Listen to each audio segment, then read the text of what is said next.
Oi, gente, aqui é o Ananias. Vamos estudar um pouco de hidrostática. Olha só, primeiro, a hidrostática ela tem como função estudar o equilíbrio dos líquidos, por isso hidroestática. Para estudar hidrostática, a gente tem que ver alguns conceitos básicos, como o conceito de densidade e de massa específica. Como que se determina a densidade de um corpo? Densidade é a massa sobre o volume. E massa específica? Massa específica é simbolizado pela letra grega μ e também é massa sobre o volume. Bom, se densidade e massa específica são calculados do mesmo jeito, massa sobre o volume, onde é que está a diferença entre eles então? Qual é a diferença entre densidade e massa específica? Se tu pegar, por exemplo, uma garrafa, um litrão, e tem aquele volume dela e tal, o plástico ocupa um volume de 2 litros. Se tu dividir a massa da garrafa pelo volume que ela ocupa no espaço, tu tem a densidade. Se tu queres calcular a massa específica, tu vai usar a massa da garrafa dividida pelo volume do material que forma aquele corpo. Então, olha só a figura.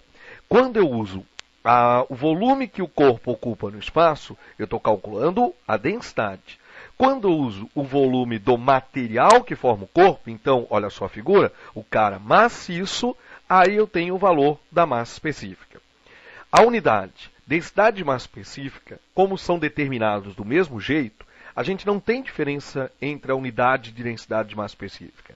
Densidade e massa específica, no sistema CGS, massa é medida em grama e volume centímetro cúbico. Então, densidade e massa específica são medidas em grama por centímetro cúbico. Agora, olha só, a unidade de densidade e massa específica no sistema internacional. Massa no sistema internacional é quilo e volume é metro cúbico. Quilograma por metro cúbico. Ô, gente, para transformar de grama por centímetro cúbico para quilograma por metro cúbico, é só multiplicar por 1000, é só multiplicar por 10 na terceira. Com relação aos líquidos, os líquidos eles não possuem diferença entre densidade e massa específica. O líquido não tem a parte oca ou parte maciça. Então, para líquido, densidade e massa específica são iguais. E o único cara que é legal saber o valor da sua densidade ou massa específica é a água. A densidade ou massa específica da água vale 1 grama por centímetro cúbico, ou 1000 quilogramas por metro cúbico. E a grandeza peso específico? Bom, o peso específico é o peso sobre o volume. E esse é o volume do material que forma o corpo. É o mesmo volume utilizado no cálculo da massa específica. Você também sabe que peso de um corpo é massa vezes a gravidade. Então, o peso específico também pode ser a massa específica vezes a gravidade. Com relação à unidade de peso específico, como é peso dividido pelo volume, peso no sistema internacional é medido em Newton e volume em metro cúbico. Então, peso específico é Newton por metro cúbico. Gente, a questão da pressão de uma força. A pressão provocada por uma força é a razão entre a relação entre a força aplicada e a área de contato. Dá uma olhadinha na figura. Para se ter a pressão de uma força com a sua maior intensidade possível, a força ela tem que estar perpendicular à superfície.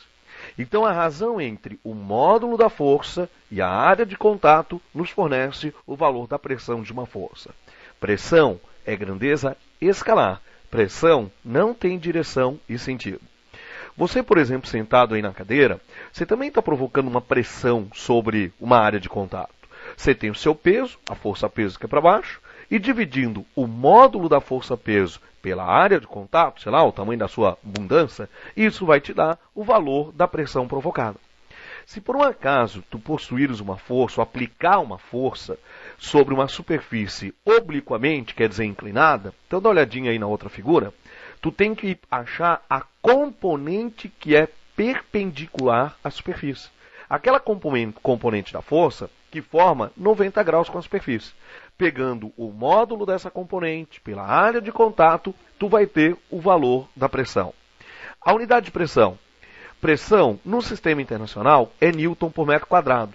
E Newton por metro quadrado a gente chama de Pascal. Na determinação da pressão que um líquido exerce no fundo do recipiente, nós partimos da mesma ideia da pressão de uma força, já que o líquido ele tem uma massa, por ter uma massa ele vai ter um peso e uma área de contato. Então, se dividirmos o peso do líquido pela área de contato, nós vamos ter a pressão, na verdade, causada por esse líquido. Agora, olha só, nós podemos trocar massa por densidade do líquido vezes o volume. Podemos trocar volume por área da base vezes a altura. Sobra que a pressão do líquido é μ do líquido, densidade do líquido, GH. Olha só, a pressão exercida por um líquido, ela não depende do volume, não depende da massa.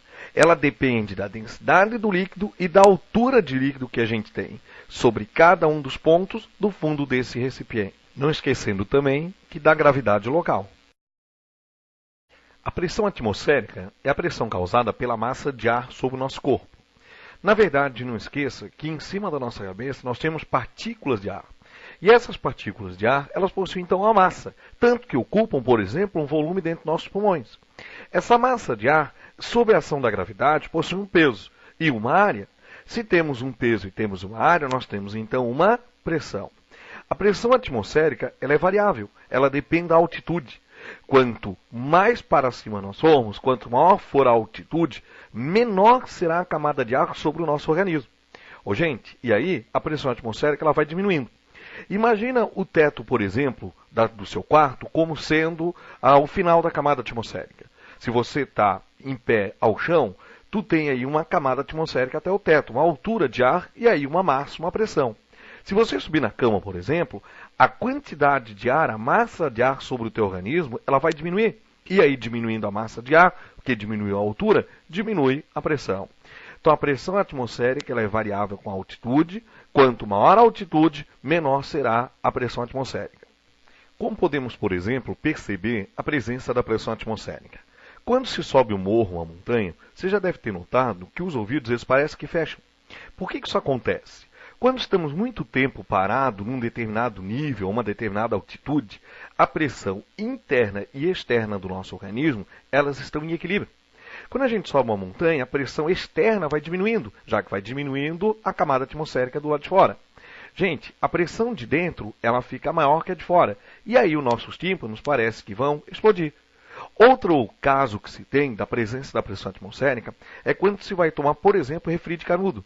Olha a figura. A gente, na verdade, tem a pressão atmosférica dentro do canudinho e fora.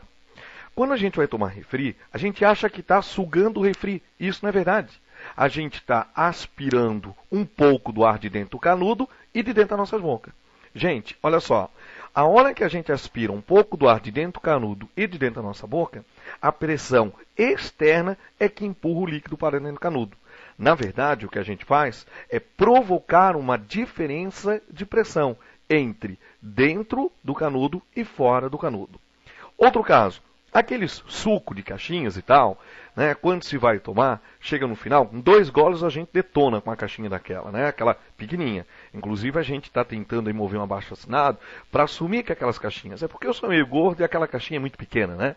Então olha só, quando a gente vai dar 2 sugadas naquela caixinha de suquinho, a hora que a gente tira um pouco do ar de dentro, além de fazer aquele barulhinho, a gente virar a caixinha de lado, botar o canudinho lá no cantinho para tomar o restinho do suco que está lá dentro, quando chega no final faz aquele barulho, e aí a caixa ela se espreme. Por que isso acontece? Quando a gente suga um pouco do ar de dentro da caixa, a pressão externa fica maior que a interna dentro da caixa. E aí a pressão do ar de fora acaba comprimindo as paredes da caixa. Na determinação, por exemplo, da pressão existente sobre um mergulhador, por exemplo, em alto mar, numa lagoa, não podemos esquecer que a pressão total existente sobre ele é a pressão do ar mais a pressão do líquido.